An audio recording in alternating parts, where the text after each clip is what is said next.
8 ಶತಮಾನಗಳ ಇತಿಹಾಸವಿರುವ ಪುತ್ತೂರು ಶ್ರೀ ಮಹಾಲಿಂಗೇಶ್ವರ ದೇವರ ಸನ್ನಿಧಿಯಲ್ಲಿ ನಿರ್ಮಾಣಗೊಂಡ ನೂತನ ರಾಜಗೋಪುರದ ಲೋಕಾರ್ಪಣೆ ವಿವಿಧ ವೈದಿಕ ಧಾರ್ಮಿಕ ಸಭಾ ಕಾರ್ಯಕ್ರಮದೊಂದಿಗೆ ವೈಭವದಿಂದ ನಡೆಯಿತು.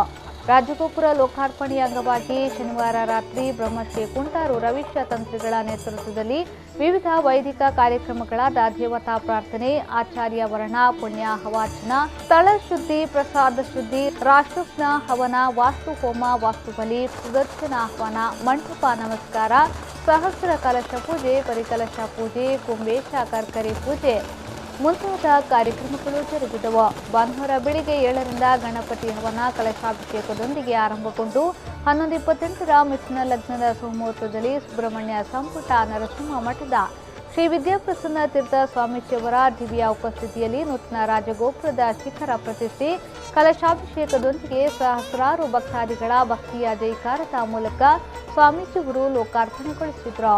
ಬಳಿಕ ಶ್ರೀ ಮಹಾಲಿಂಗೇಶ್ವರ ದೇವರಿಗೆ ಮಧ್ಯಾಹ್ನದ ಮಹಾಪೂಜೆ ನಡೆದು ಪ್ರಸಾದ ವಿತರಣೆ ನಡೆಯಿತು. ಬಳಿಕ ಸಾಮೂಹಿಕ ಅನ್ನ ಸಂತರ್ಪಣೆ ಜರುಗಿತು.